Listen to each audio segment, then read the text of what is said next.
एक दिल को हिला देने वाली इस्लामिक दास्तान। नूराबाद नाम का एक छोटा सा कस्बा था। चारों तरफ मिट्टी के घर, संकरी गलियां, मस्जिद की पुरानी मीनार और हवा में हमेशा हल्की सी अजान की गूंज। इसी कस्बे में रहती थी नूर। उम्र लगभग 25 साल, न आंखों में बनावट, न चेहरे पर दिखावा। सादा लिबास, झुकी नजरें और दिल में अल्लाह से मोहब्बत। नूर अपने बीमार माँ बाप के साथ एक कच्चे से मकान में रहती थी। अब्बू लकवे के मरीज थे, चल नहीं सकते थे। अम्मी बूढ़ी हो चुकी थी, आंखों की रोशनी कमजोर।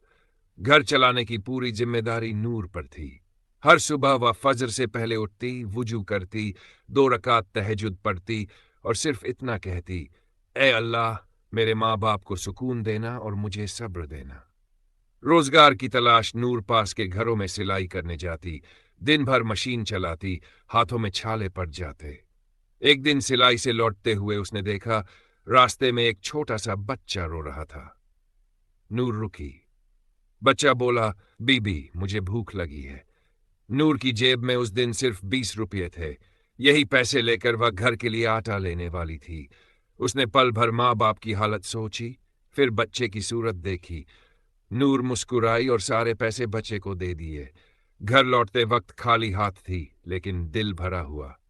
उस रात घर में आटा ना था, सब सिर्फ पानी पीकर ही सो गए। अब्बू ने कांपती आवाज में कहा, बेटी तू भूखी सो गई।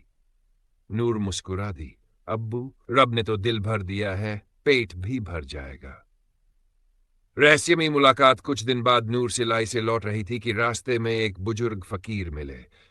उन्होंने रोककर पूछा, बेटी, तुम्हारा नाम क्या है?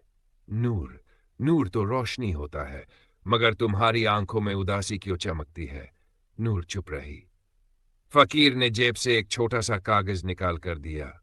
जब बहुत मुश्किल आए, इस दुआ को पढ़ना और सब्र मत छोड़ना।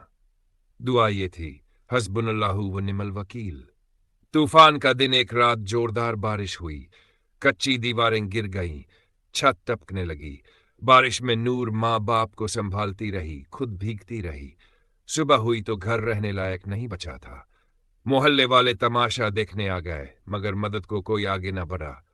नूर ने आसमान की तरफ देखा, ऐ मेरे रब, अब तू ही मेरा सहारा है। मस्जिद का सहारा। नूर अपने माँ बाप को मस्जिद के बरामदे में ले गई। इमाम साहब ने हाल देखा तो रो पड़े। मस्जिद से ऐलान करवाया गया। लोगों ने थोड़ी थोड़ी मदद की, किसी ने बर्तन, किसी ने चादर, किसी ने आटा, लेकिन मकान फिर भी नहीं बन सकता था। उस रात नूर ने फिर तहज्जुद पढ़ी, हाथ फैलाकर रो दी, या अल्लाह, तू ही मालिक है, कोई दूसरा आसरा नहीं। किस्मत का दरवाजा। उसी रात कस्बे के सबसे बड़े व्यापारी हाजी सलीम के दिल में बेचैनी हुई। उन्हें नींद में ख्वाब आया, एक लड़की रोशनी में खड़ी है और आवाज आ रही है, इसकी मदद करेंगे तो आपकी नस्लों में बरकत होगी। सुबह उठते ही हाजी सलीम मस्जिद पहुंचे। नूर को देखा तो दिल कांप गया। यही वही ख्वाब वाली लड़की थी। उन्होंने बिना कुछ पूछे कहा, बेटी, तुम्हारा घर मैं बनवाऊंगा और तुम्हारे माँ बाप का इलाज भी करवाऊंगा। नूर की आंखों से आंसू बह निकले। बरकत की बारिश। कुछ ही महीनों में नूर का पक्का घर बन गया। अब्बू का इलाज शुरू हुआ, वो चलने लगे। अम्मी की आंखों का ऑपरेशन हुआ, देखने लगी। नूर खुद कपड़ों की दुकान खोलने लगी। आज वही लड़की दूसरों को रोजगार देती है। आखिरी मुलाकात। एक दिन नूर उसी रास्ते से जा रही थी। वही बुजुर्ग बैठे थे। नूर दौड़कर गले लग गई। बाबा, आपकी दुआ ने जिंदगी बदल दी। फकीर मुस्कुराए, नहीं बेटी, दुआ मैंने नहीं, तेरे सब्र ने रास्ता बदला था। इतना कहकर वो वहीं से गायब हो गए। नूर की आवाज।